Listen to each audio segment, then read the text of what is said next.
Morning, everybody. Thank you for coming. I know it's a little windy, so if you have a hard time hearing me, we can control the volume and turn it up.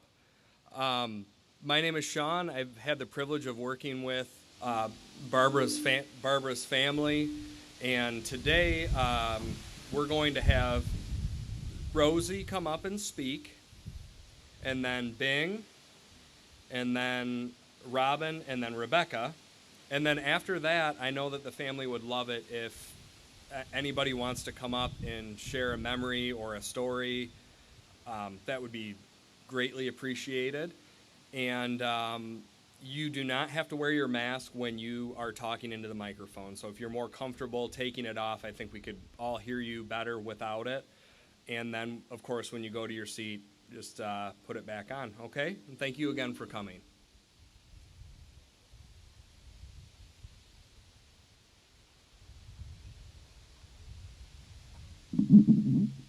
Yeah, it's a big crowd. Can you hear me? Okay, thank you so much for coming. It means a lot to our family to have everybody here. So I'd like to start out with a prayer that my cousin John Thomas said to my mom when she was in hospice. So she was resting comfortably, and he was able to come up from Chicago and read this prayer to her, and it was very meaningful to us. And then I'll make some remarks about Mom. Heavenly Father, the last of our family's oldest generation, Barbara McClellan is nearing the end of her time in this world and preparing for the entrance into her new life with you in heaven. This is the fate for all in this world. We are born, we live, and we die.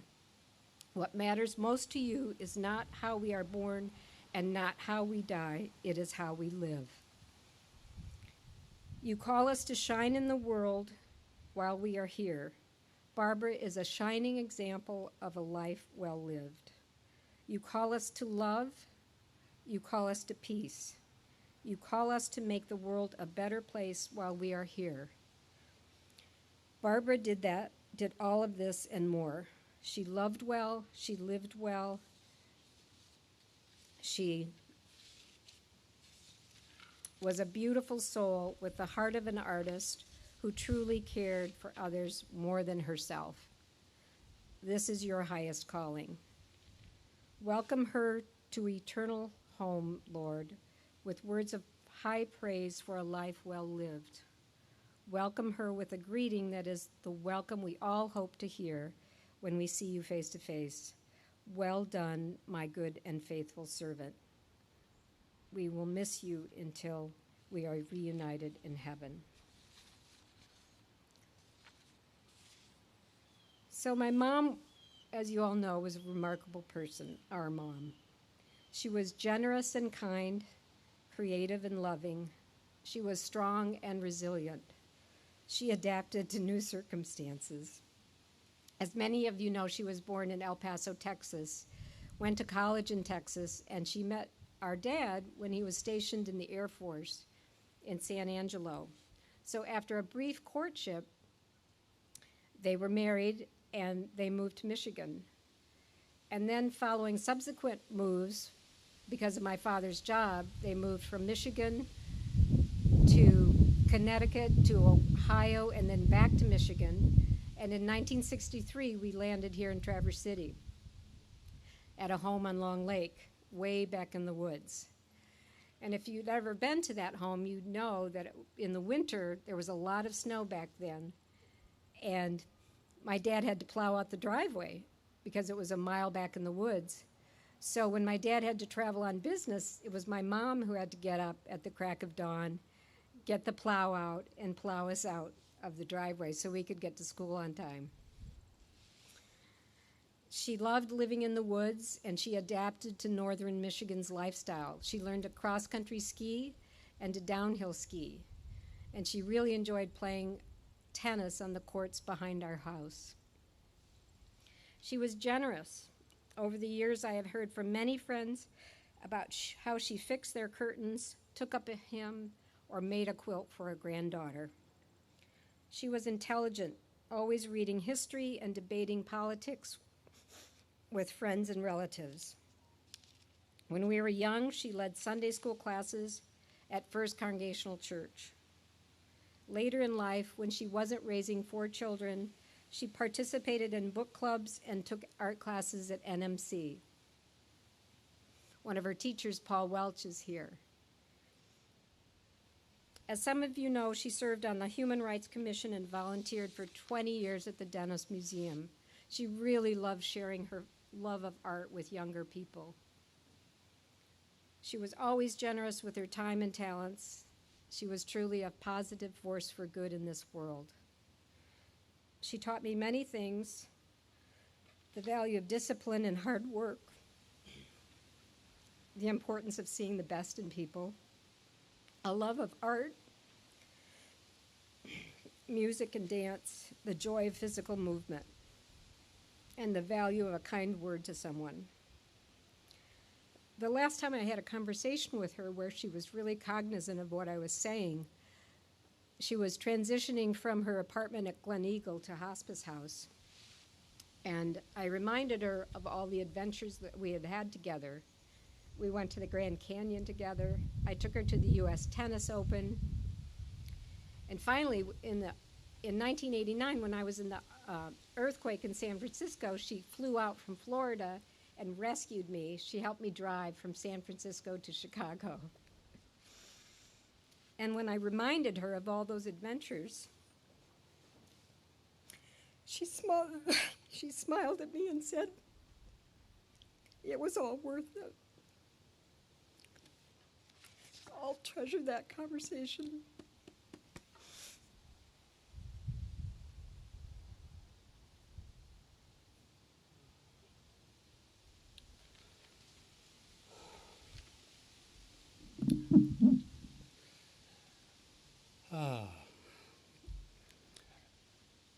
The passing of a loved one gives us the opportunity to pause and reflect about the unique qualities and traits and why we will remember them. 2 come to mind when I think of Mom: resilience and the defense of family members. If you have been dealt a bad hand at certain times in your life, I'm convinced you are right. Mom certainly experienced this. However, she never dwelled or complained about it. You hear the expression, "You can't regret the past." Well, I'm here to tell you that you can. It's just that no one wants to listen. So she didn't live in the past and would cleverly turn a conversation around so you were talking about your day, your thoughts, your desires, and your dreams. She was one of my biggest supporters in the program and my late life changes in basically everything. My father taught us about the outdoor world, but it was Mom who raised us. To eat properly, our language, taking care of the things we own, our education, managing our lives. This was done through making constant minor changes. The word "ain't" wasn't allowed. I wouldn't use the word berate, but persistence was her middle name.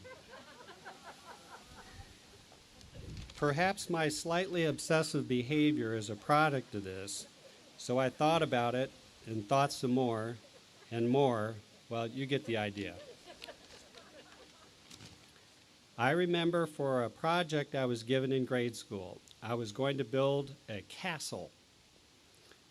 And this was on a small piece of plywood. In no time at all, I had convinced myself it was an impossible task. And I ran up to her in the kitchen in a mini meltdown mode. She came back to my bedroom, showed me how to scribe the balsa wood walls to look like bricks, used large hair rollers as turrets, and paper mache as a moat. Turned out great. Another fond memory, my dad manufactured lifelike fishing lures. And these included plastic worms, insects, 2 sizes of snakes. Mom was cleaning the back area of our house on Long Lake and paused to pick up a plastic snake from the flagstone floor. It moved. I came back to Traverse City in 2016, and we lived together in a 2-bedroom condo for 3 years. We both shared a love of Jeopardy, early jazz guitar like Wes Montgomery, and history. We thought people who littered and serial killers were both unacceptable. Mom really came into her own later in life, supporting more progressive causes and fighting for people who were subject to discrimination. That was really a remarkable thing about her. She kept also a 6-pack of 16-ounce beer in the fridge for visits from Chris and Robin. So after a long day, Chris would feel obligated to drink one of these. So imagine having a cold beer in an 80-degree condo on a soft couch with a tennis match in the background. 40 love.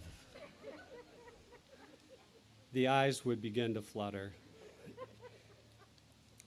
This gathering, these remembrances often leave out the quirks we all have, such as the perennial question she would ask, "What would you like for dinner?" This could be on the table before the sun was up, prior to your first cup of coffee.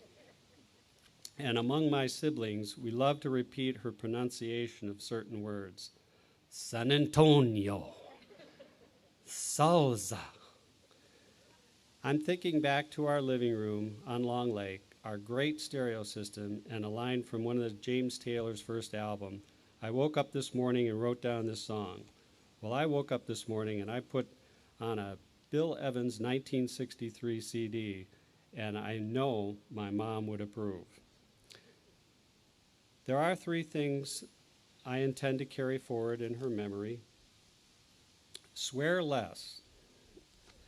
Her, I guess as bad as it got, was Jesus, Mary, and Joseph, which you knew was real trouble. Take care of ourselves, mentally, physically, and spiritually, and love our family, even if they can drive you a little crazy.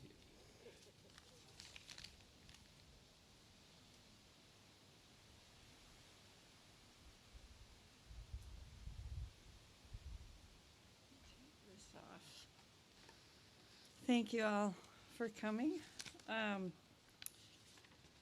I really appreciate Bing's and Rosie's thoughts. Those were beautiful. I remember a few moments when my mom just seemed utterly content with her life, and I'll treasure those moments. When we were younger, we'd go to Chicago Art Institute or Meyer Garden or somewhere just lovely, and she would just so appreciate seeing the history and valuing the art. And we would stop at the cafe, and I always remember Mom stirring cream and sugar into her coffee, and there was just that little stirring motion, and she'd look around at us, and you could just tell she was very happy in that.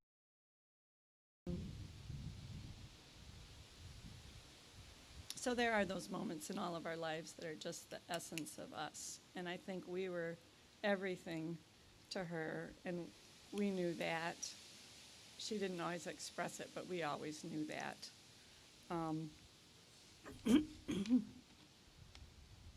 She always needed purpose, so that was a wonderful example she gave to us. She was very self-reliant, and I think she learned that growing up in El Paso, where in kindergarten at 5 years old she would finish, and during the Depression all parents worked, so she would walk the 6 blocks by herself from school home, let herself in, have a snack, and wait for her parents to come home.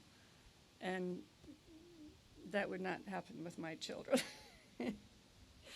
or any of our, but just very self-reliant throughout her life, plowing snow or whatever she undertook. So I think we all learned a lot of that from her. And I have a poem. Outside, air sighs in the leaves. It was that way when Rome was clanging, when Jerusalem was built, when campfires lighted caves. The birds dance in the sun near the deck outside. Suddenly, anything can happen to you. Your soul pulls toward that sparkling crossing and then shines back through those birds' wings to be you again. Thank you, Mom.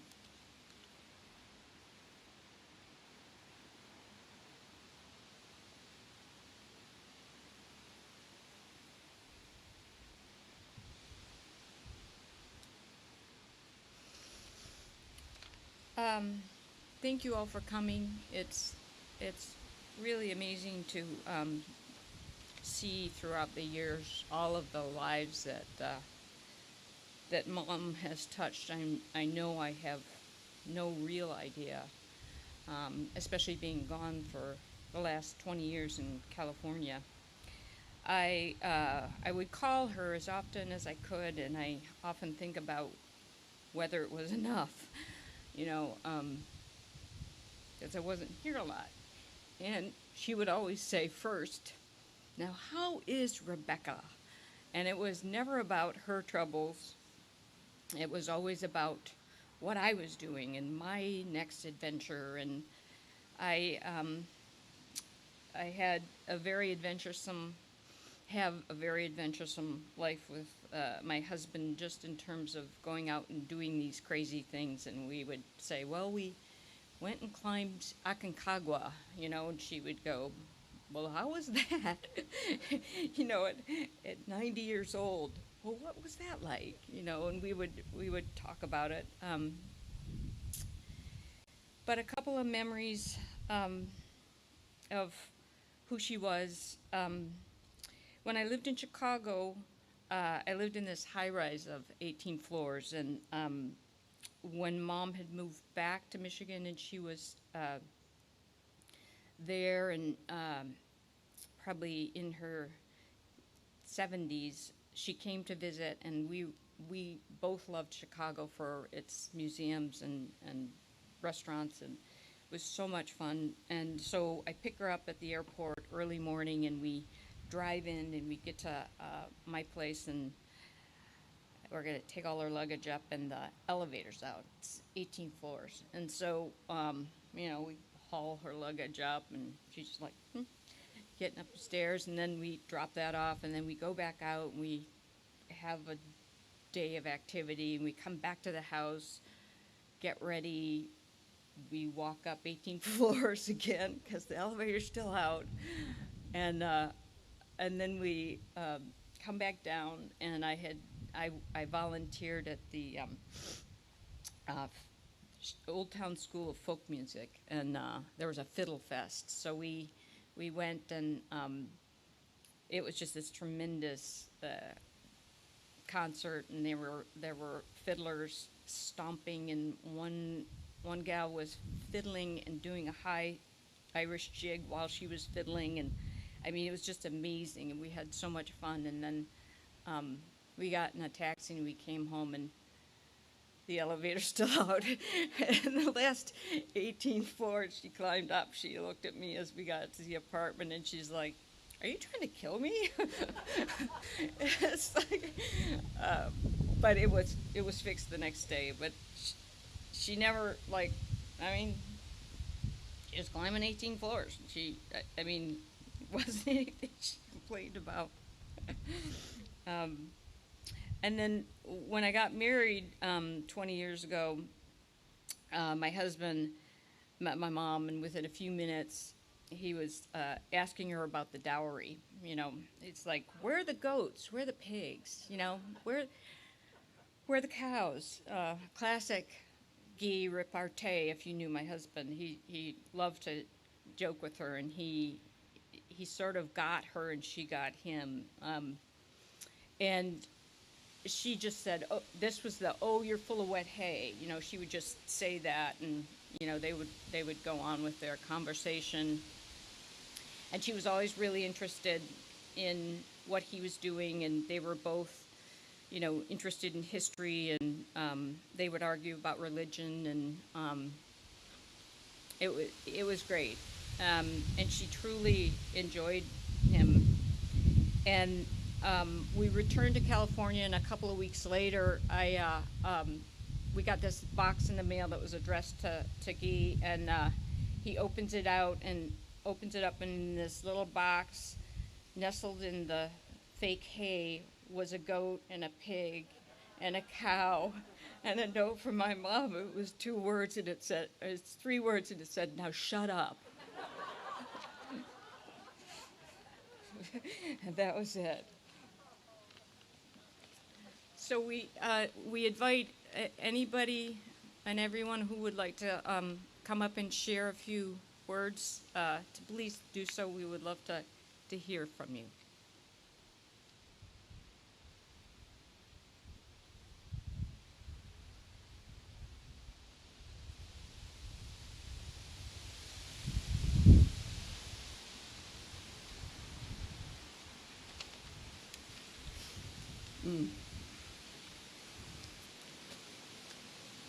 I know many of us here today really thought of Barbara as a second mom. And certainly for my 50 years of knowing her, that's who I regarded her as. In Rosie's in my early 20s, we invited her to take the magical mystery tour and follow the Beatles and Maharishi Mahesh Yogi into the world of transcendental meditation. And not a lot of parents were doing that, but Barbara was totally willing to jump off that cliff and go with us. She was just very, very adventurous that way. And then many years later, when I bought Michigan Artists Gallery, she was the very first person to walk in the doors. And some light went off, and I said, that lady has a couple of art degrees. And I hired her on the spot, and we shared almost a full decade together and just had a wonderful time representing many of Michigan's best artists, and we really, really loved working together, and I will treasure those times. She was dependable and loyal. In hard times, there was never a better shoulder to cry on. She simply just had incredible strength and fortitude. As a friend, there's just one word that sums up Barbara, and that is devout. She was, without question, devout. And as recipients of all of that devotion, all of us here today are forever grateful to her. It's been an honor to call Barbara McClellan one of the dearest friends of my life.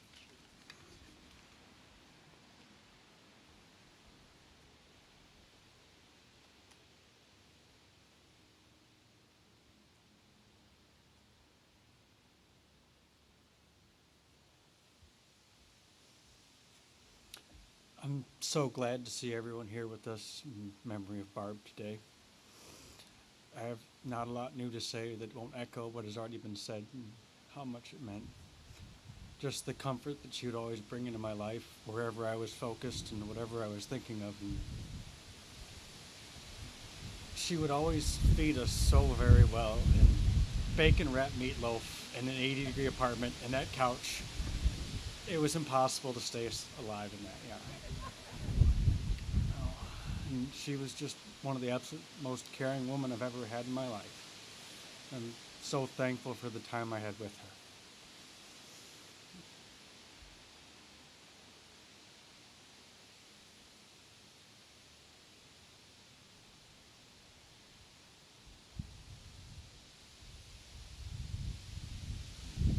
Hi, I'm Heather Shaw. Oh no. I spent a lot of time in Barb McClellan's house back in the 70s. And her influence in that house, her personality that was all through that house really influenced my choice to become a designer. From the way the placemats that she had on the table, how she potted plants, that mosaic that was behind the handmade things, the mosaic behind the kitchen sink. There was never too much stuff, but the house wasn't a showroom. It was comfortable. It was inviting. It was serene. She even influenced how I looked at food. I discovered that there was more than one kind of cheese. Sorry, Mom. Lentils, how to marinate. I don't know that I ever had the chance to thank her for that, but I want you to know that her spark goes on in unexpected ways.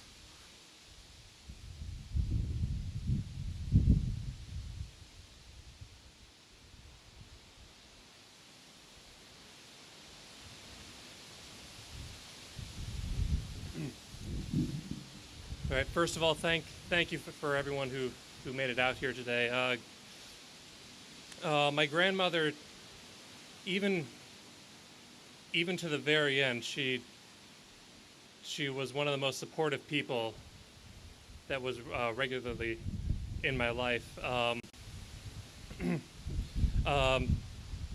And earlier there's a lot of talk of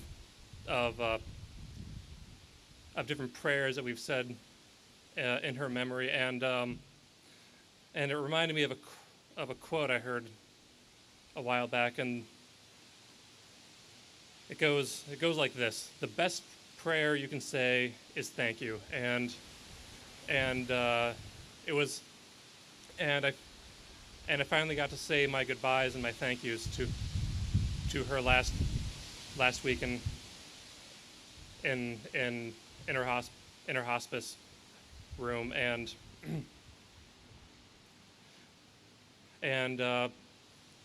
it's great to know that her memory lives on in all that she's accomplished here.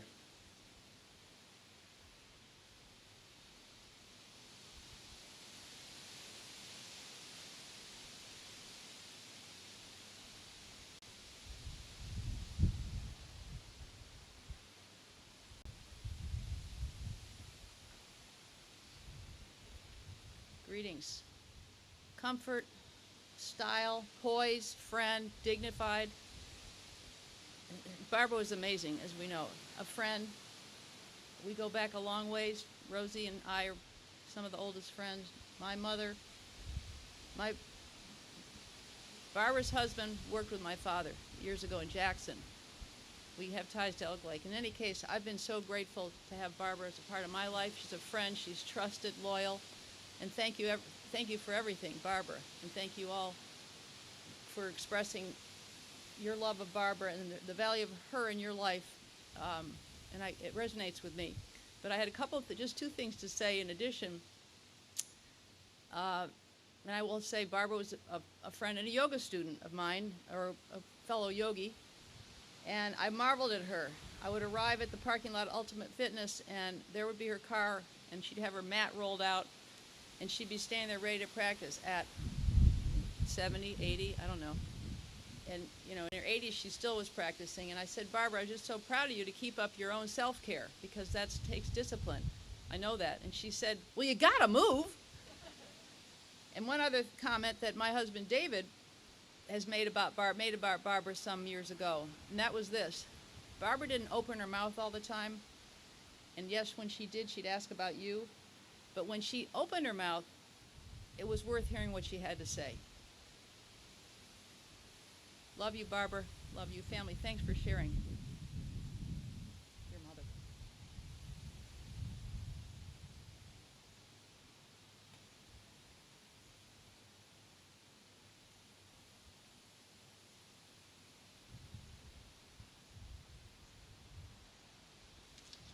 Well, good morning, everyone. My name is Tom Kernan. I got attached to Rosie, which got me attached to the McClellan clan about 20 years ago. And I got the opportunity, I think one of the first times I really got to meet your mother was at a Bailey small Christmas party at Owen and Lila's house with about, 50 people, 60 of your closest relatives. And where's Joyce? So Joyce's youngest daughter with the fuzzy hair was was just this ball, and she was just this energizer bunny shooting through the hallways and running around, and I was kind of, wow, this is this family, man. And it was really the first time I ever got a chance to talk to Barbara kind of one-on-one a little bit. And it was also happened to be the day after Rosie and I got engaged, and Rosie was kind of walking around like this a little bit, showing this thing off, and her mother comes up to me by the refrigerator in the kitchen and says, "I need to talk to you." And I'm like, okay. She said, "I just want to commend you on the ring that you got for Rosie." I said, "Oh, well, thank you very much." She said, "It wasn't too big and pretentious, but it was large enough that I know you're really serious." And that kind of started an ongoing thing. And, Rebecca talked a little bit about how Guy would kind of poke at Barbara a little bit, and I poked at Barbara a little bit myself too, which was kind of fun. And but she was an incredible woman, and in many ways she was kind of my second mother. During the first 5 or 6 years of Rosie and I's marriage, Bing was still living in San Antonio, and Chris and I, Robin's husband, kind of took care of the things that a son would take care of for an elderly mom. We made sure her oil got changed. Chris made sure her taxes got done. I made sure, if you know me, I'm a little bit of a car cleaning guy, junkie, and I would make sure her car was cleaned and got waxed twice a year and make sure snow tires got put, the things that sons do. And then when Bing came, I got a break from that. But, she was just really great because she was so appreciative of anything you would do for her that it was just absolutely incredible. And the woman knew tennis like no person I've ever met in my life. The television was on 24/7 watching the Peoria Open. At the Peoria Open, so-and-so's playing such and such, and it was, I'm like, okay. And it would go on and on and on and on, and you would say, well, what's going on in tennis? And she would give you the stats of Nadal and Federer and, Serena and this and that. And then she would go into this dialogue about all these other tennis players with these very unusual names. And she would tell you about, well, so-and-so she's an up-and-comer. She's going to be somebody. This one, nope, she's not going to be anybody. And it was incredible. And when Rosie and I got married and we moved back here, and Rosie moved back here from Denver, I think we saw it as a real opportunity to spend more time with her mom. And we would call her up and say, "Barbara, could you come over for dinner on Sunday?" And she'd say, "No, I can't. I'm sorry, I'm busy." "Well, what about Wednesday?" "Nope, not on Wednesday. The Peoria Open's on TV, and I'm not going to miss that."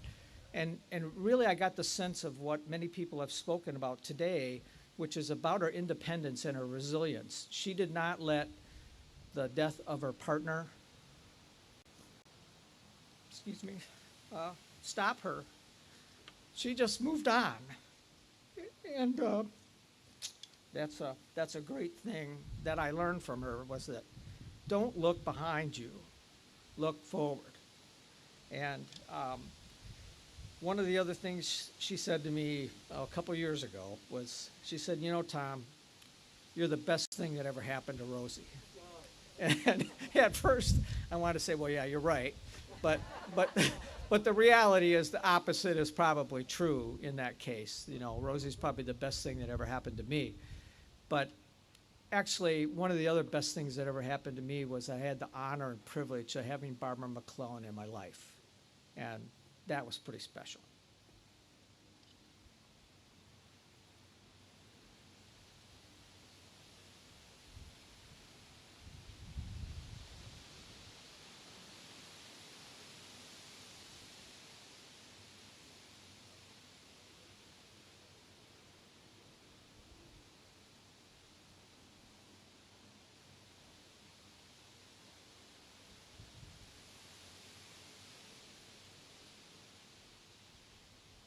Thank you all so much for coming. We really appreciate this opportunity to share memories about Mom's life and her legacy. Thanks a lot.